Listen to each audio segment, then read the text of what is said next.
उनके परिचय के संबंध में आयोजित इस चर्चा में भाग ले रहे सभी मित्रों को मेरा सादर अभिवादन, राम राम, प्रणाम, नमस्कार। कल हमने चर्चा की थी, उसमें ये था कि ओशो जबलपुर से जयपुर आते हैं और जयपुर रेलवे स्टेशन से 13 किलोमीटर दूर किसी पहाड़ी पर एक राजा के महल में रात रुकते हैं और सुबह वहाँ से उनकी कार लेकर के दिल्ली जाते हैं। तो जैसे ही वो दिल्ली पहुँचे, ओशो बता रहे हैं कि मोरारजी देसाई उस समय बम्बई के मुख्यमंत्री थे। बम्बई बड़ा स्टेट था भारत का। आज की महाराष्ट्र और गुजरात पूरा, ये दोनों स्टेट शामिल थे उस समय के बम्बई स्टेट में। तो बम्बई के वो मुख्यमंत्री थे।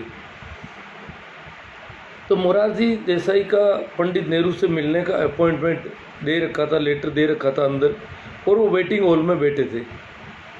और उसी समय इनकी गाड़ी जाकर के रुकती है। मस्तो और ओशो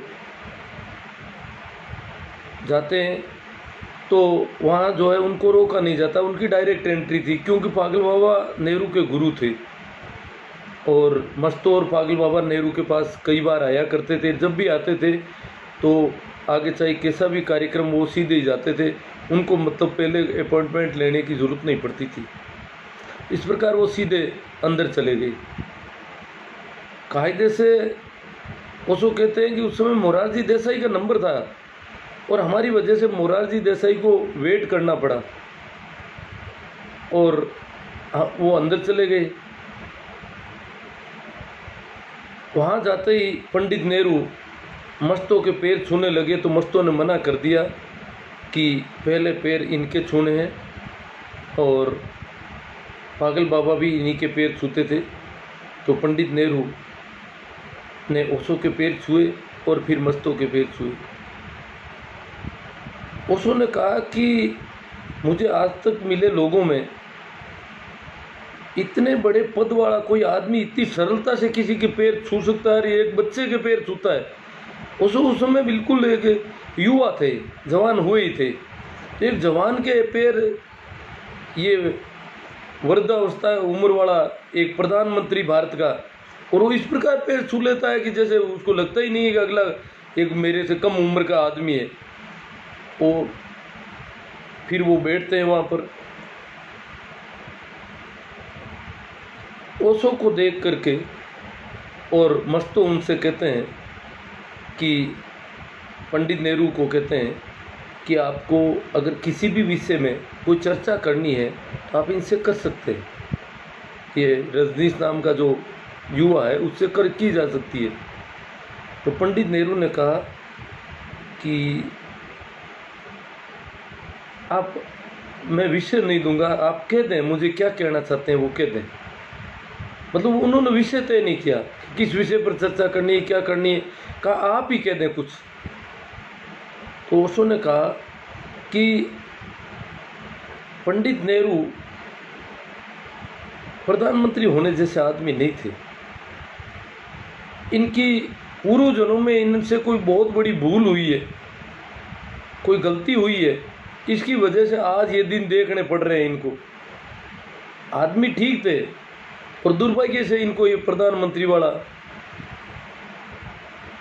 इस झंझट में फंसना पड़ा है। तो कहते हैं कि पंडित नेहरू की आंखों में आंसू आ गए ये सुनते ही। और ओशो कहते हैं कि हमारी 45 मिनट की मुलाकात में पंडित नेहरू 3 बार रोए, जार जार आंसू आने लग गए उनके। आखिर में पंडित नेहरू ने ओशो के बारे में टिप्पणी करने की कोशिश की और मस्तो को कहा कि मैं ज़्यादा तो नहीं कह सकता, पर ये दूसरे महात्मा गांधी बनेंगे। तो मस्तो ने उनको मना कर दिया कि आप गलत बोल रहे हैं। तो पर ओशो ने कहा कि नहीं, इनके इनके महात्मा गांधी का चरित्र नेहरू के लिए बहुत बड़ा चरित्र है, इसलिए नेहरू और इससे ज़्यादा किसका कह सकते हैं, इसलिए नेहरू के पास और कोई उपाय नहीं है कि तुलना करूं तो मैं किससे करूं, तो इनके पास एक ही विकल्प बचा है, आखिरी विकल्प है गांधी। तो नेहरू चुप हो गए उस वक्त। फिर नेहरू ने एक बात उनको कही, मस्तों को इनको राजनीति से बचा के रखना। ये बात ओशो को उनकी पसंद आई कि वास्तव में नेहरू खुद तो राजनीति में फंस गए, परंतु समझ बहुत पैनी थी उनकी, और मेरे लिए जो बात मस्तों को कही वो बात बहुत कीमती थी कि राजनीति, वैसे तो मैं राजनीति में जाने वाला ही नहीं था, परंतु ये बात उन्होंने कही कि इनको कम से कम इस राजनीति के चक्कर से बचा लेना। तो आखिर जब विदा होने का समय हुआ तो पंडित नेहरू ने कहा कि आपको कल और आना पड़ेगा, और मैं इंदिरा को बुला लेता हूँ। इंदिरा उस समय विदेश में थी। तो इन्होंने कहा, पंडित नेहरू ने कहा आप कल एक बार और आ जाएं, मैं इंदिरा को बुला रहा हूँ और मैं चाहता हूँ कि इंदिरा से भी आपकी मुलाकात हो जाए।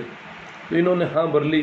पंडित नेहरू बाहर आए, इनके साथ बाहर आकर के इनकी गाड़ी में बैठने के बाद ओशो से बात की कि देखो कल आपको ज़रूर आना है, और अपने हाथ से दरवाज़ा बंद किया।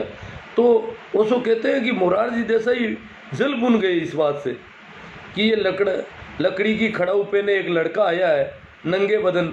ओशो के पहनने कोई कपड़ा कुछ नहीं था, एक सफ़ेद नंगा बदन था, ज़्यादातर एक सफ़ेद धोती टाइप लपेट के यूँ चादर ऊपर डाल देते थे, और लकड़ी की खड़ाऊ थी।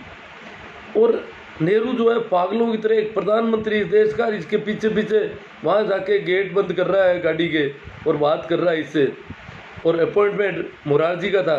तो मतलब उस दिन से ही ओशो कहते हैं कि मोरारजी की मेरी दुश्मनी उसी दिन से हो गई।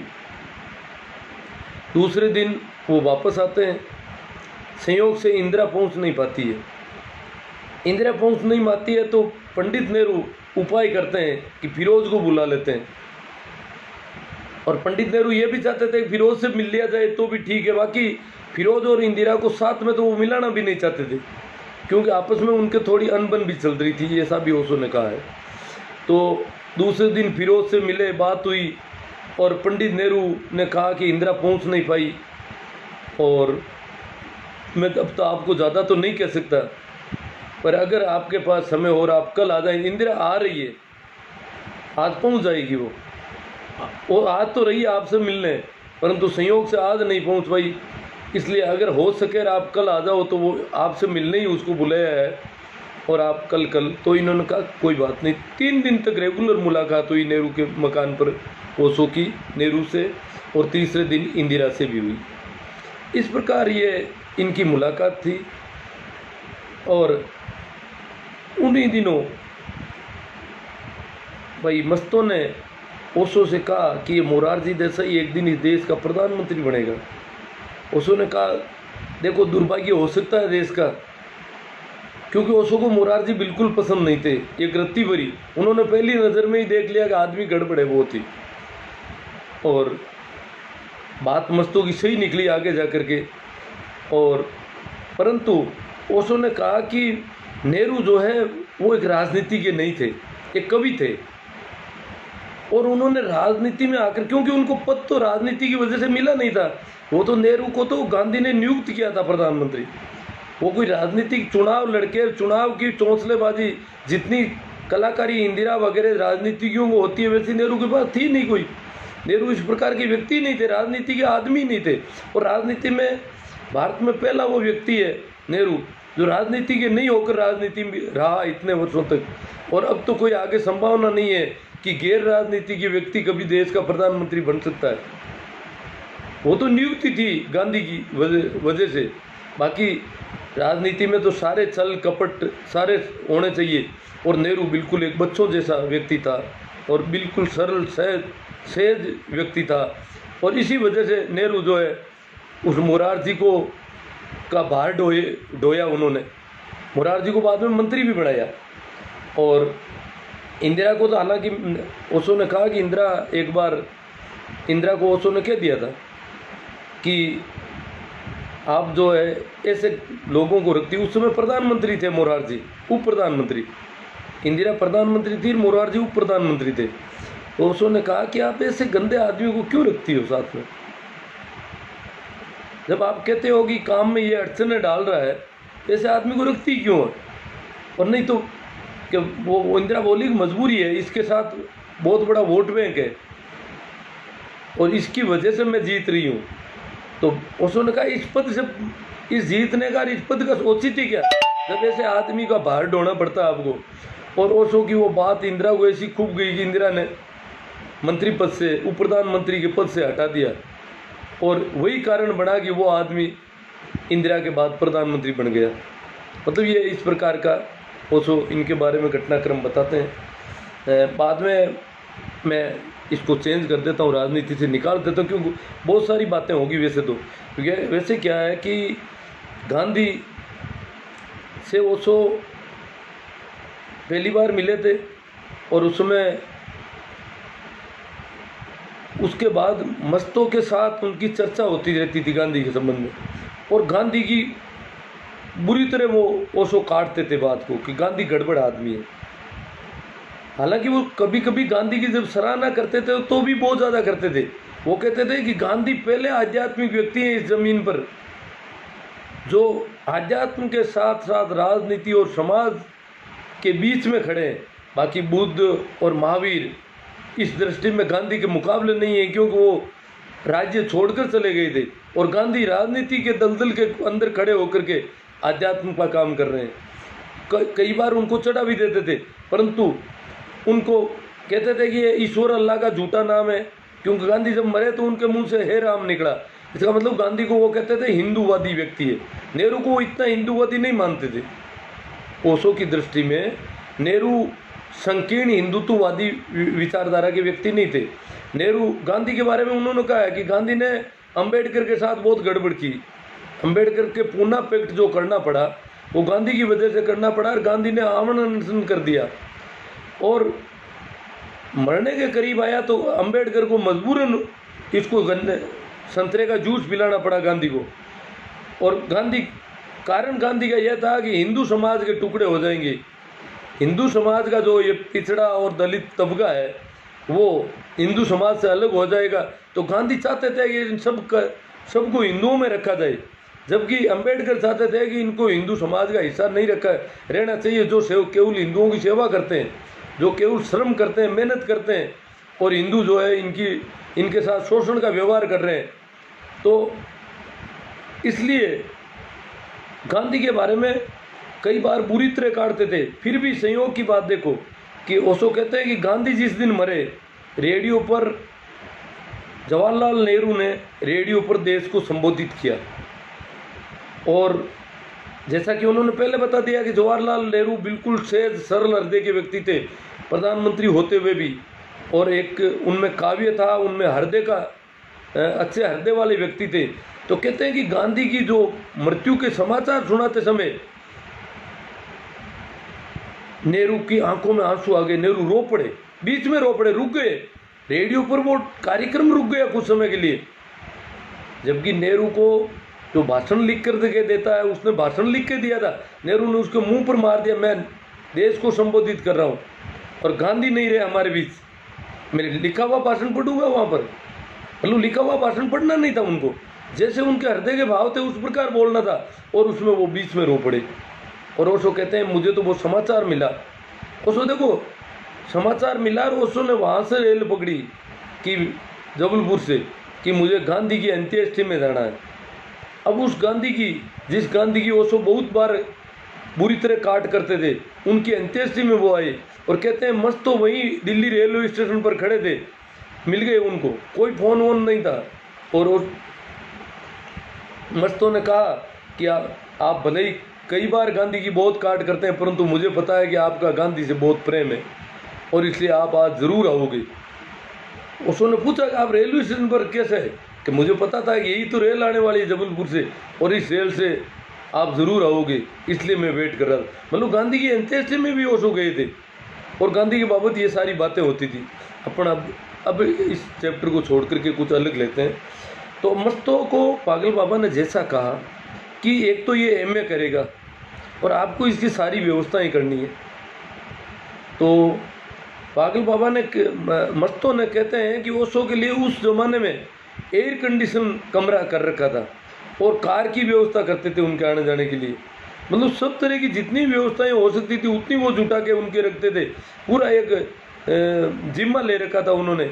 और ओशो तो पढ़ने में तो आप जानते हो, जैसे स्कूल में रहते थे वैसे ही कॉलेज में, यूनिवर्सिटी में मामला पूरा गड़बड़ था। स्कूलों में जिस प्रकार मैंने पहले जिक्र किया था कि ओशो को एडमिशन देने, जिस प्राइमरी स्कूल में पहले काणे मास्टर को हटाया था उस प्राइमरी स्कूल के अध्यापकों ने हाथ जोड़ लिए कि भैया आपको स्कूल क्लास में नहीं आना है, क्योंकि क्लास में वो आता तो बातचीत गड़बड़ हो जाती पूरी, अध्यापक को के पास में बोलने को कुछ रहता नहीं। तो उसने कहा चलो कोई बात नहीं, हाजिरी मेरी आप लोग लगाओगे, तो हाजिरी लगाते थे। वो तो कहते मैं स्कूल में जाता, लेट जाता, सबके बाद में सब क्लासरूम में बैठ जाते और मैं जाता तो वो हाथी द्वार पर एक चपरासी होता था बूढ़ा, उसके केबिन में जाके बैठ जाता और वहाँ हम दोनों खेलते और वहाँ से करतब कर जब कुछ विशेष कुछ होता तब मैं स्कूल के बाकी लोगों से मिलता, अन्यथा हम लोगों के थोड़ी खेल हो जाता और मैं निकल के आ जाता। फिर स्कूल वालों ने एक बात कही कि तो तेरे लिए यूनिफॉर्म की ज़रूरत है, स्कूल की यूनिफॉर्म होनी चाहिए, क्योंकि हमारे कभी इंस्पेक्टर वगैरह आ जाए तो उस दिन हम तुम्हें क्लास में भी बुलाएंगे और यूनिफॉर्म होनी चाहिए। उसने कहा मुझे तो पसंद नहीं है यूनिफॉर्म और मैं नहीं बनवाता यूनिफॉर्म से पढ़ाई का क्या मतलब है। तो कहते हैं कि स्टाफ वालों ने खुद ने यूनिफॉर्म सिलवा के ओशो को दी, तो पहनी तो कभी नहीं पर घर ला के रख दी। और ऐसा भी कहते हैं कि ओशो कई तरह के कर्तव्य, सांप पकड़ना सीख गए थे। मदारी जो होते हैं ना बाजीगर, इनके पीछे पीछे फिरने लग गए कि मुझे सांप पकड़ना सिखाओ। उन्होंने कई दिन तो नहीं सिखाया, फिर उन्होंने बोला कि ये तो सिखाना पड़ेगा, मजबूरी हो गई। एक दिन उसने खुद ने पकड़ भी लिया, उनके देखा देखी पीछे फिरते फिरते, तो फिर वो अच्छे सांप पकड़ना सीख गए। प्राइमरी में पढ़ते थे तब। और एक बार स्कूल में जाकर के सांप का एक जोड़ा बनाया, जोड़े में सांप को डाल, भारी सांप था, खुद से बड़ा मुश्किल से उठाया गया और वहाँ चपरासी के केबिन में रुके नहीं और सीधे अंदर गए। चपरासी ने पूछा आज क्या है, कि आज खेल दिखाऊंगा, आ जाओगे। तो जाके क्लास में उन्होंने खेल शुरू कर दिया कि बोले एक खेल लाया हूँ आप सब लोगों के लिए। तो अध्यापक वगैरह सारे आगे, जितने लोग उस कक्षा में थे बाकी वाले बरामदे में और भीड़ हो गई। जो जैसे ही सांप निकाला एकदम हड़कम मच गया। वो अध्यापक जी जो थे ओशो कहते हैं कूद करके कुर्सी पर चढ़ गए। ओशो ने कहा तोड़ोगे क्या कुर्सी को, इतना क्यों डरते हो। तो वो तो अध्यापक थे बेचारे, डरना तो था ही। कटवाऊँ क्या सर, मैं डर ही नहीं रहा हूँ, आप डर रहे हो, सांप मेरे हाथ में है आप डर रहे हो बीच में। मतलब इस प्रकार ये कई तरह के ऐसे नाटक वो आदमी करते थे। फिर उनका आगे चलते हैं अपन, कॉलेज का जीवन। यूनिवर्सिटी में एडमिशन हुआ, लकड़ी के खड़ाऊ, पूरी कॉलेज के बरामदे में जब वो चलते थे तो लकड़ी खड़न खड़न पूरी कॉलेज में पता लगता था वो लड़का आया। और यूनिवर्सिटी में पैंट शर्ट रखते थे, बाकी उन्होंने यूनिफॉर्म नहीं, उन्होंने कहा मैं तो ये से आऊँगा। तो वहाँ भी वाइस चांसलर से कोई वार्तालाप हुई तो वो लोग फंस गए। उन्होंने पहला प्रश्न पूछा ओशो को कि ये दाढ़ी क्यों बढ़ाते हो। ओशो ने कहा प्रश्न तो मुझे पूछना चाहिए था कि आप कटाते क्यों, दाढ़ी तो बढ़ती है, अपना आप बढ़ती है, मैंने बढ़ाता थोड़ी हूँ, दाढ़ी तो बढ़ रही है, सवाल आप कर रहे हो। मुझे तो अचंभा हो रहा है, सवाल करना मुझे चाहिए था कि आप कटा क्यों लेते हो इसको रोज, मैं बढ़ाता थोड़ी हूँ इस दाढ़ी को, अपना आप बढ़ती है, आपके भी बढ़ जाएगी। तो मतलब इस प्रकार यूनिवर्सिटी में कई बार हो गया ऐसा कि वहाँ के प्रिंसिपल और वाइस चांसलर को एक बार उनके प्रोफेसर राय ले गए कि तेरा वजीफा करवा देते हैं, छात्रवृत्ति मिल जाएगी, तो थोड़ा सा बात ठीक ढंग से कर लेना तो छात्रवृत्ति मिल जाएगी। तो ले गए पकड़ के और परिस्थितियाँ बता दी, और पढ़ाई में टैलेंट है बच्चा, जा कर के बैठ गए। और वहाँ कोई बात हुई और बात में बात फंसने लगी, तो प्रोफेसर राय ने ओशो को पैर से टल्ले देना शुरू किया। तो ओशो ने कहा वाइस चांसलर के मुझे बोलने नहीं देते हैं। वो वाइस चांसलर ने पूछा क्यों, क्या बात है, आप इनको रोक क्यों रहे हो, ये जो बात कर रहे हैं। कि नहीं, ये बात गलत कर रहा है। कि नहीं, मुझे वादा करके लाए थे पीछे से कि आप तुम बोलेगा नहीं वहाँ पर ज़्यादा, और मेरी छात्रवृत्ति स्वीकृत करवानी है, इसलिए बोलने की मुझे मना कर रखी है। तो ये छात्रवृत्ति वाला पंगा है। तो वाइस चांसलर ने फिर उनकी बात हो गई थी, वो समझ गए थे, तो छात्रवृत्ति उनको पहले ही कि छात्रवृत्ति वाला मैं पहले ही कर देता हूँ, अब तो कोई समस्या नहीं, बात जो है खुली होनी चाहिए। और वार्तालाप तो मुझे याद नहीं आ रही उनकी, पर बात काफ़ी मतलब इतनी आगे बढ़ गई थी, लगता नहीं था कि दोनों ही एक तरह से वाइस चांसलर है आपस में और इस प्रकार की चर्चा कर रहे हैं, जबकि वो एक स्टूडेंट थे और वो वाइस चांसलर था। तो आगे फिलोसॉफी में एमए कर रहे हैं उसको, और कहते हैं कि फिलोसॉफी के प्रोफेसर राय थे, उन्होंने कहा कि तू थोड़ी सी किताबें पढ़े, और किताबें पढ़े तो तेरा गोल्ड मेडल पक्का है। उसने कहा गोल्ड मेडल मुझे लेना नहीं, और मैं गोल्ड मेडल के लिए किताबें पढ़ता नहीं, ये लो किताबें आप संभालो। किताबें गांठ बांध करके ला करके उनकी अलमारी में रख दी। अब किताबें मैं नहीं देखूंगा, पहले भी मैं तो वैसे नहीं देखने वाला था, पर तो मुझे कह दिया गया इसलिए मैं नहीं देखूंगा। किताबें नहीं देखी, पढ़ाई बिल्कुल नहीं। फिर आकर के वहीं उसके लोन में रोज़ बैठ जाते, प्रोफेसर राय के बंगले के सामने लोन में बैठ रहे थे। तो प्रोफेसर राय ने परीक्षा नज़दीक आई तो उनको कुछ नोट देने चाहे कि ये नोट है जो थोड़े देख ले, परीक्षा आ गई है, तो पढ़ता अक्सर ही है नहीं। तो उन्होंने कहा अब पढ़ने का तो बिल्कुल जी उस दिन से मना है, अब मैं पढ़ूंगा कुछ भी नहीं, जो लिखना होगा मैं लिखूंगा। तो किताबें भी देने की कोशिश की, किताबें ही नहीं ली, नोट भी नहीं लिए।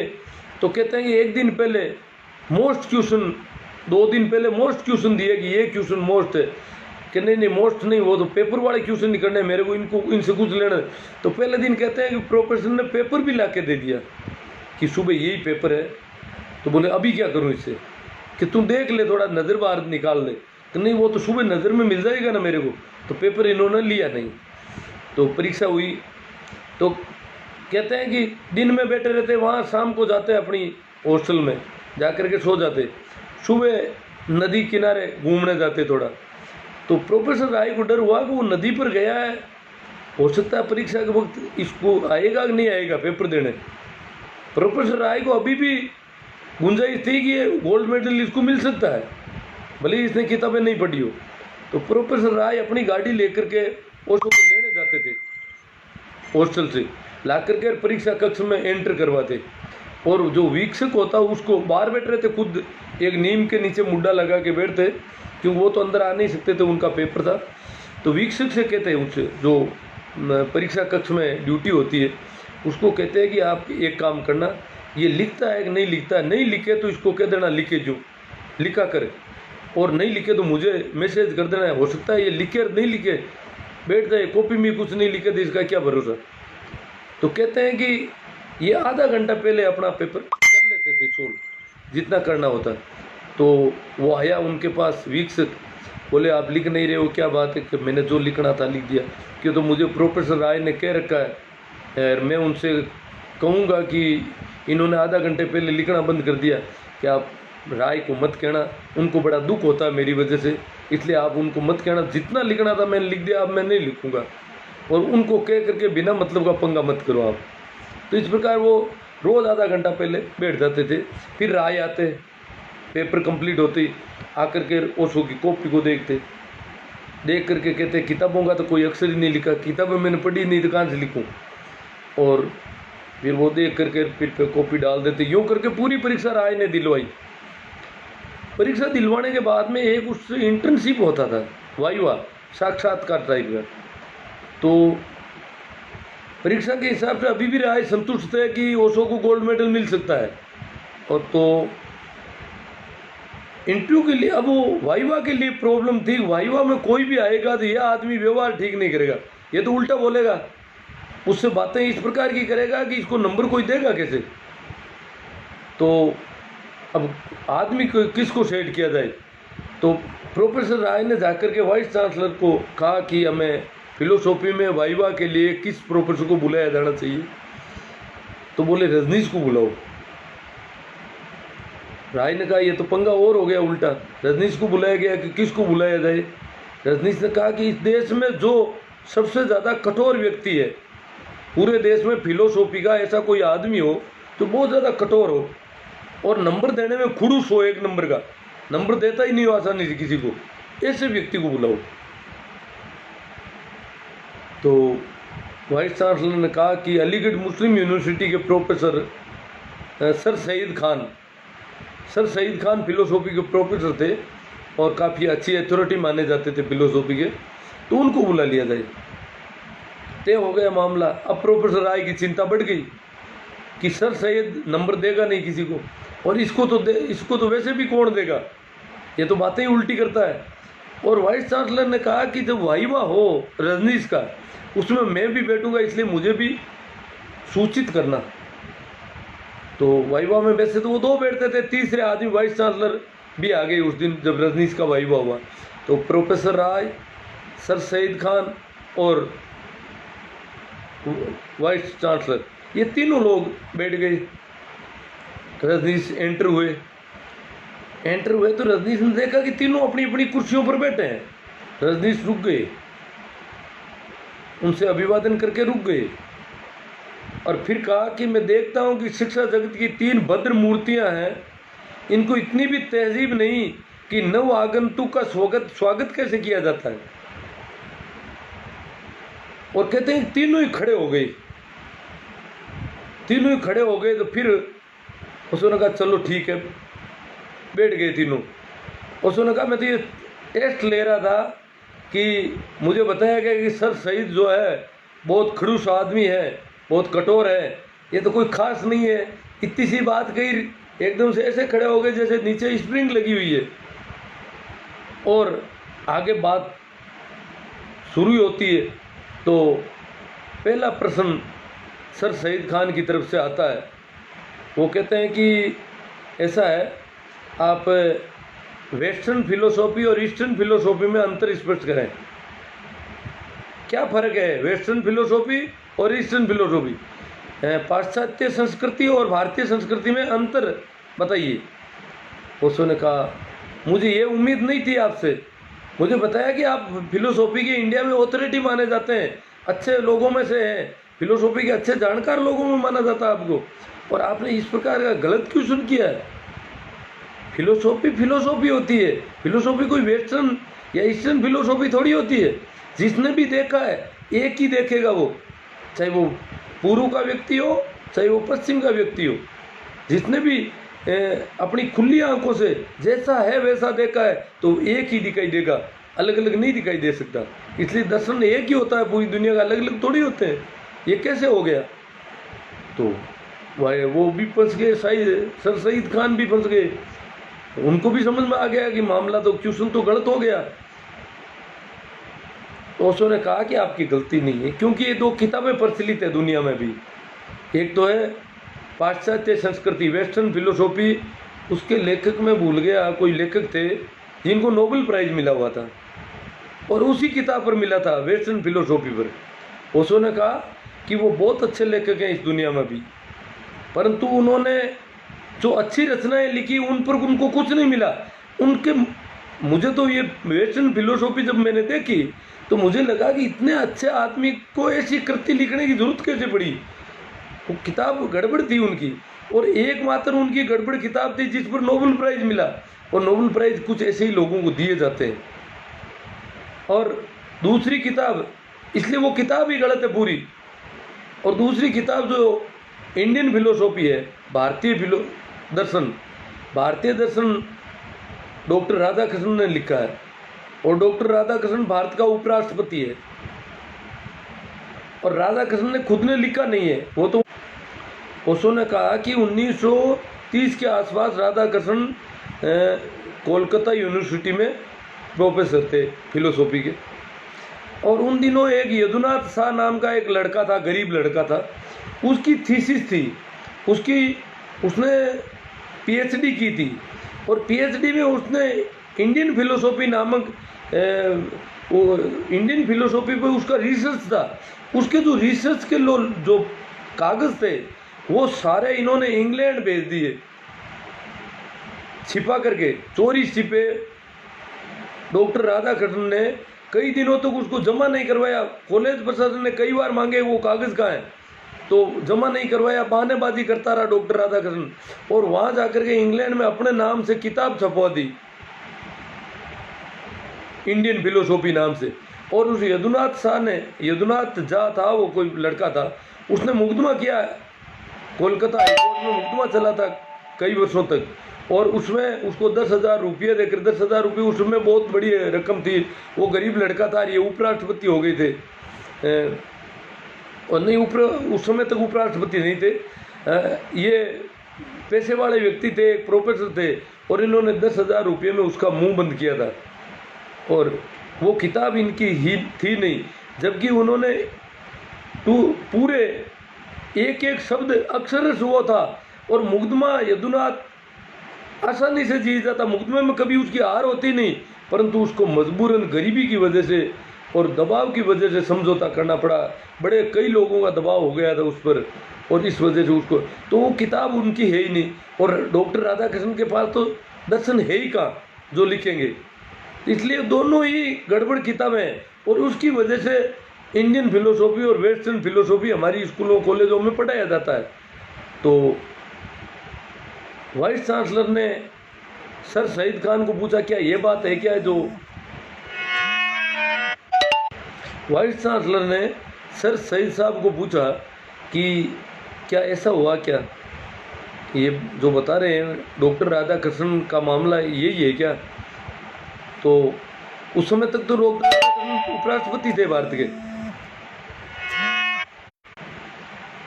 तो उन्होंने कहा क्या ऐसा हुआ क्या। तो सर सईद साहब ने कहा बात ये सही है, वो उस लड़के की थीसिस थी, चुरा के छपवाए गए नोट थे सारे, इस वजह से ये गड़बड़ हुई है सारी, और ये गलती है इनकी। बार बार एक फ़ोन आ रहा है। हाँ, तो मतलब डॉक्टर राधाकृष्णन की किताब जो है मूल रूप से उनकी किताब नहीं है, अटेंड करना पड़ेगा मुझे। हाँ हाँ ठीक है, बात वापस हो जाएगी, चलो। हाँ, तो अब क्या होता है, बाद में उनसे बात की जाती, कुछ थोड़ी सी चर्चा होती, फिर उन्होंने प्रश्न कुछ किया नहीं सर सईद साहब ने। उन्होंने कहा कि मेरी ज़िंदगी में जितने नंबर मैंने आज तक किसी को नहीं दिए, इतने नंबर इनको दूंगा। और शाम के डिनर का उन्होंने निमंत्रण दिया कि शाम का डिनर मेरी तरफ से होगा, और उसमें रजनीश के लिए मैं डिनर दूंगा। मतलब शाम का खाना सर सईद साहब की तरफ से हुआ। हालांकि फिर कई चर्चा हुई, उन्होंने कहा कि सर सईद को पूछा कि आप मुसलमान हैं और अलीगढ़ मुस्लिम यूनिवर्सिटी में प्रोफेसर हैं, तो आप मुझे एक बात बताइए, कोई सूफियों की महफिल होती है क्या, कहीं असली सूफी मिल सकते हैं या कहीं, क्यों मैंने काफ़ी प्रयास किया कोई सूफी महफिल हो, तो मैं गया भी कई जगह। तो उन्होंने कहा कि जिस प्रकार के सूफी महफिल की आप बात कर सकते हैं, वैसी सूफी महफिल कहीं पर नहीं मिलती है। तो इस प्रकार का फिर ओशो को गोल्ड मेडल मिला, और वाइस चांसलर और सब आए, उन्होंने कहा कि ये दीक्षांत समारोह है, गोल्ड मेडल। ओशो ने कहा मैं इसको कुएं में डालूंगा, और ओशो ने उस गोल्ड मेडल को कुएं में डाल दिया। आखिर तो लोगों को पता होगा कि ओशो ने अपनी डिग्रियां भी जला दी थी, आगे जा कर के सारी डिग्रियां एक दिन जला दी थी। ओशो को जब यूनिवर्सिटी की तरफ से प्रोफेसर पद के लिए अपॉइंटमेंट देने की बात हुई, उसी यूनिवर्सिटी में आपको प्रोफेसर बनाना है, तो ओशो ने कहा कि तो क्या करना चाहिए, कि बढ़ा दो, कि नहीं एप्लीकेशन देनी पड़ेगी। एप्लीकेशन तो आप दो मुझे, प्रोफेसर आप बनाना चाहते हो, कि नहीं ऐसा नहीं होता है, फॉर्मेलिटी तो औपचारिकताएं पूरी करनी पड़ती है सारी। तो ओशो ने फिर कहा कि आप लिख दो, मैं साइन कर दूंगा। तो उन लोगों ने एप्लीकेशन लिखी, ओशो ने साइन कर दिए प्रोफेसर बनने के लिए। फिर कहा कि चरित्र प्रमाण पत्र चाहिए, तो ओशो ने कहा लाओ मैं चरित्र प्रमाण पत्र लिख देता हूँ। कि नहीं आप कैसे लिखोगे, तो क्यों मेरे चरित्र के बारे में दूसरा कैसे लिखेगा, मेरे चरित्र का तो मुझे ही पूरा भरोसा नहीं तो दूसरे को कैसे होगा। मैं तो यही लिखना चाह रहा हूँ कि मेरे चरित्र का कोई भरोसा नहीं है, कोई ठोर ठिकाना नहीं है, मेरा चरित्र कभी कुछ भी हो सकता है। तो उन्होंने कहा कि ऐसा नहीं, आप नहीं बैठेगा, जो है दूसरे आदमी के बोले किस प्रोफेसर ने साइन करने उसके मैं साइन कर दूं आपके। मतलब इस प्रकार की सारी घटनाक्रम होता है। और उसके बाद में प्रोफेसर भी बनते हैं। कई किस्से कहानियाँ उनके प्रोफेसर के मामले में भी। तो हाँ, एक क्वेश्चन आया हुआ है यहाँ पर भाई, सुनील जाट का दिन में आया है कि ओशो की तुलना जग्गी वासुदेव या श्री श्री रविशंकर से की जा सकती है क्या। देखो, श्री श्री रविशंकर से तो ओशो की तुलना का कोई औचित्य नहीं है रत्तीवरी। हाँ, श्री श्री रविशंकर ओशो की कई बातों की नकल करते हैं। नकल करने से वो तो धोखाधड़ी है पूरी। श्री श्री रविशंकर जो जीवन ये जीने की कला के नाम पर कुछ नाचने का, करने का, काफ़ी आनंद का वातावरण का ऐसा कुछ कर रहे हैं, तो रईस घरों के लोगों को वो थोड़ा ठीक लगता है, वो कर लेते हैं, अपना काम चलाऊ दुकान है वो। बाकी श्री श्री रविशंकर कोई साधु नहीं है और न उनमें साधुता के लक्षण। मीठे बहुत ज़्यादा बोलते हैं, बहुत मीठे बोलने का मतलब बदमाश है आदमी। मीठा कौन बोलेगा, वो तो राजनीति है। बड़े मीठे बोलते हैं, छोटी छोटी आवाज़ में, धोखाधड़ी भरी पड़ी है पूरी अंदर। हाँ, जग्गी वासुदेव के मैंने कुछ बातें सुनी, कई बार सुनी, और मुझे लगा कि ये आदमी बोलता कुछ अलग तरह से और लगभग ओशो की तरह बोलते हैं। और उनको लोगों ने पूछा भी है कि क्या आपको हम ओशो कहते हैं तो क्या है, आप ओशो की तरह बोलते हैं कि वो कहते हैं मुझे पता नहीं कोई ओशो होंगे, मुझे तो पता नहीं।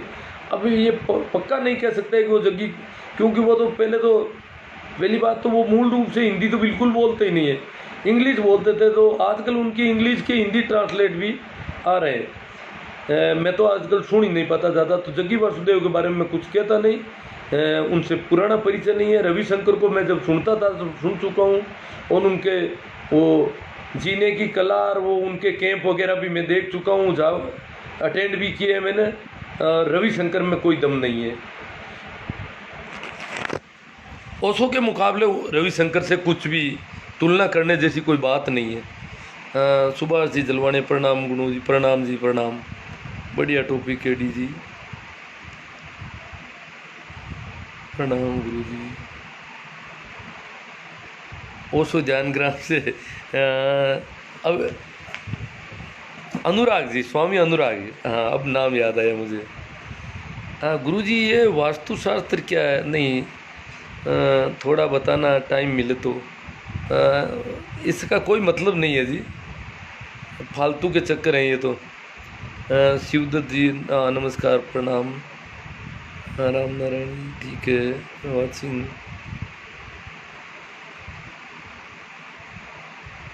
ओशो के बारे में मैंने सोचा कोई क्वेश्चन आएंगे। ओशो के बातें तो लोगों ने काफ़ी ओशो की सुन रखी है, और उनका जीवन बहुत विरोधाभासी रहा है। ये राज मध्य शुक्र स्वानम। गुरु जी, आपके एक एक शब्द से ज्ञान प्राप्त होता है। मैं तो एक चर्चा कर रहा हूँ उनके बाबत। नेमी सोन ओशो जैसे संत भारत में अगर 100 से ज़्यादा संत वर्तमान समय में होते तो ओशो जैसा तो एक ही बहुत ज़्यादा है जी।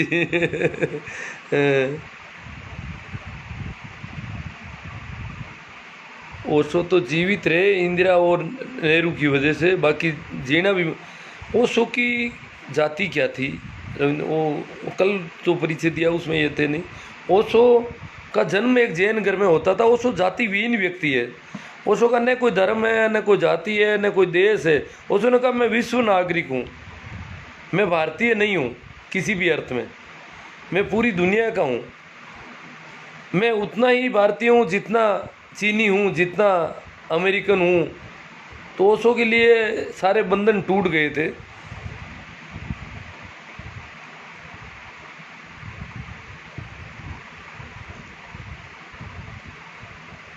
हाँ, रविशंकर अनुयायी रहे और वहाँ से कुछ चोरी करके कर रहे हैं। और तरुण मुनि तो कुछ नहीं, वो कड़वा आदमी था, बदमाश था बहुत ही। तरुण मुनि ने तो क्या है, वो तो ओशो के नसरुद्दीन वाले कौन थे, स्पष्ट कोई प्रश्न। ओशो का जन्म तो मध्य प्रदेश के इलाके में हुआ था और उसके बाद उन्होंने जो है एक तरह से देखा जाए तो औपचारिक पढ़ाई भी पूरी नहीं की। सुभाष जी जलवाने कहते हैं अब मुझे शायद पढ़ना पड़ेगा, वो ये कह रहे हैं हम जानते नहीं है। अजी कल उनके बारे में चर्चा की गई थी। ओशो एक प्रोफेसर थे यूनिवर्सिटी में, आचार्य रजनीश के नाम से उनको कई वर्षों तक जाना गया।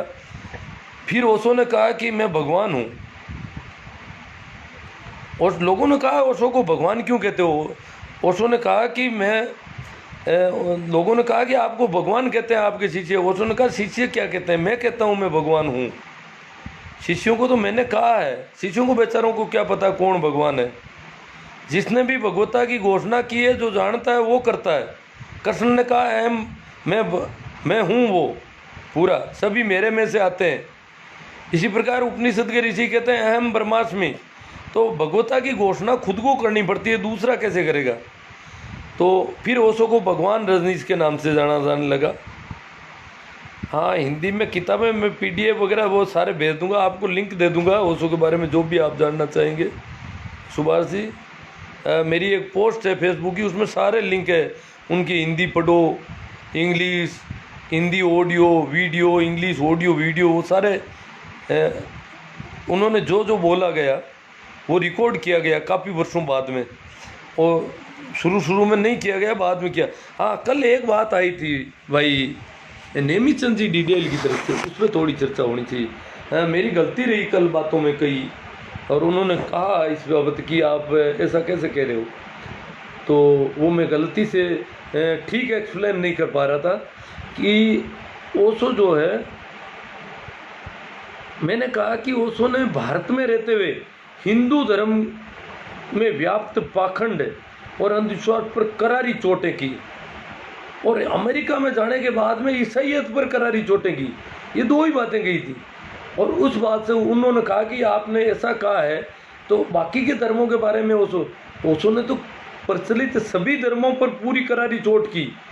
भारत में रहते हुए हिंदू धर्म पर ज़्यादा होने का कारण था कि भारत में उनके पास ज़्यादातर हिंदू लोग जाते थे, तो वो अपने देवताओं को और अपने शास्त्रों को बीच में ला करके पटकते थे बार बार कि ये देखो ये तो ठीक है ना, ये तब उनको चोट ज़्यादा करनी पड़ती। और ओशो ने जैसे महावीर और बुद्ध को भी बहुत चढ़ाया, सबको चढ़ाया, संतों को सभी को चढ़ाया, परंतु जैसे ही बौद्ध ओशो के पास ज़्यादा आने लगे, ओशो ने वहाँ उनको भी भगाने के लिए तरीका था ओशो के पास कि कोई ऐसा जड़ बुद्धि का व्यक्ति मेरे पास नहीं रहे, बहुत ज़्यादा प्रतिभा संपन्न व्यक्ति ही रुकना चाहिए। बाकी मेरे पास ऐसे जो हिंदू, मुस्लिम, सिख, ईसाई, जैन इस प्रकार का कोई व्यक्ति नहीं होना चाहिए जो पूरी तरह से अपने आप को स्वतंत्र महसूस कर सके, ऐसे व्यक्ति ही रहने चाहिए। तो ओशो पहले तो इकट्ठा होते लोग, जब वो बुद्ध पर बोलने हुए तो बहुत आने लगे, चीन से, जापान से, सब जगह से, कोरिया से, और फिर उनको भगाने के लिए उन्होंने बुद्ध की कई बातों पर चोट कर दी। जैन ही इकट्ठे हुए, शुरू में गांधीवादी ओशो के लिए आयोजन करते थे, मीटिंगें करवाते थे। ओशो की जिंदगी का बहुत बड़ा हिस्सा रेलों में गुजरा है। देखो आप ताजुब करोगे, ओशो के लगभग 20 वर्ष एक आदमी की जीती जिंदगी, 20 वर्ष तक वो रेल में रहे। उनकी पूरी जिंदगी को गिना जाए 20 वर्ष वो रेल यात्रा में रहे। वो क्यों लंबी यात्राएं करनी पड़ती थी, तो वो तो एक जगह रुकते, एक दिन के लिए रुकते, कलकत्ता जाकर के बात रखते, कलकत्ता से उनका दिल्ली होता, तो उनके पूरे 2-3 महीने के जितने रिजर्वेशन टिकट, फर्स्ट क्लास के टिकट बने हुए रहते थे रेगुलर, और वो चेन्नई का सेशन लेकर के सीधा रेल में बैठते, तो 2-3 दिन तो रेल में चलते और 5 घंटे कहीं रुकते और वापस वो रेल में। तो वो रेल में ज़िंदगी गुजरी उनकी लंबी। उस समय रेलों की गति भी धीमी थी, तो पूरे 20 साल तक वो भारत भ्रमण रहा उनका। उसके बाद में भी रेल में, मतलब कुल मिलाकर के 20 वर्ष की एक आदमी की जितनी ज़िंदगी होती है, 20 वर्ष का समय उन्होंने अपनी रेलगाड़ियों में बिताया था। इतनी रेल यात्राएं की ओशो ने। बाद में तो खैर आगे जाकर तो ओशो के पास खुद के हवाई जहाज वगैरह हो गए थे, लोगों को पता ही होगा कि ओशो की जीवन बहुत रईसी था। ओशो की टोपी में हीरे जड़े रहते थे और रोल्स रॉयस कारें अमेरिका में जब रजनीशपुरम में ओशो थे तो 96 रोल्स रॉयस कारें थी। रोल्स रॉयस कार बहुत कीमती कार होती है और इतनी बड़ी संख्या में रोल्स रॉयस कार थी। रोज़ उनके शीशे उनके सामने नई रोल्स रॉयस। और वहाँ क्या है, वो रजनीशपुरम में अमेरिका में जब रहे 3 साल तक तो मौन रहे थे। ओशो सिर्फ दर्शन के लिए निकलते थे नगर में। ओशो का दर्शन का कार्यक्रम होता था और उनके सन्यासी उनके दर्शन करते थे और वापस अपने कमरे में आकर रुक जाते थे। तो 3 साल तक तो उनका वहाँ लगभग मौन रहा था पूरा। सिर्फ वो बाहर एक बार निकलते थे दिन में। हाँ, जाति के सोनी, जाति की तो बात हो गई।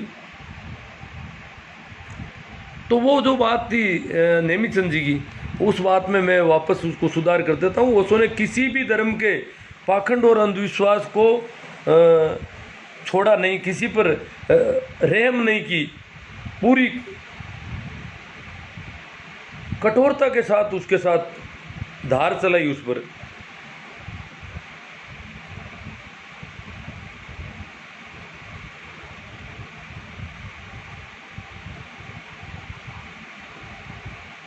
जागरूकता है तो क्या, मैं तो चर्चा ही कर रहा हूँ ओशो के बाबत। यहाँ तो हम तो जानते ही नहीं है जी। बताओ। हाँ, बता दिया थोड़ा बहुत तो आपको।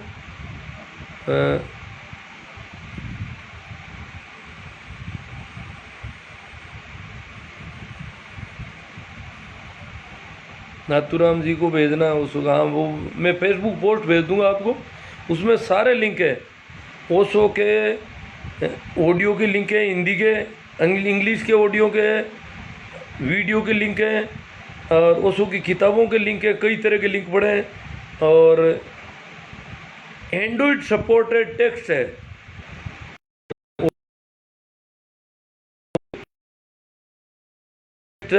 और वो वहाँ से कॉपी करके तो करने वाला टेक्स्ट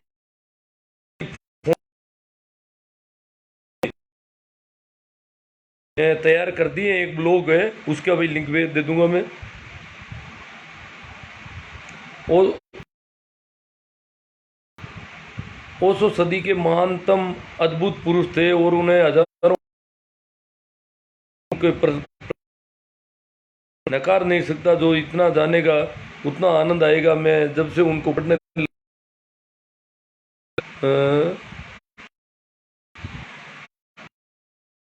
का कहते हैं, वो साल पहले इस धरती पर क्रांति हुई थी, महावीर और बुद्ध आए थे। इस पृथ्वी का सौभाग्य है। ओशो के आगमन से कहते हैं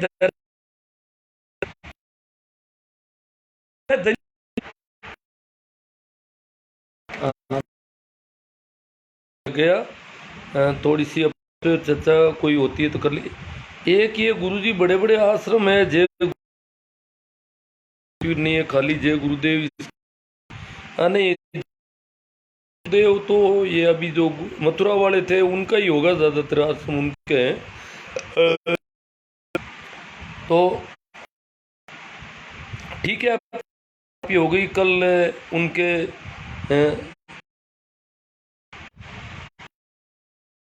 हाँ, तो वापस शुरू हुआ थोड़ा। कल जो है अपन उनके घरेलू जीवन की थोड़ी बहुत चर्चा करने के साथ ही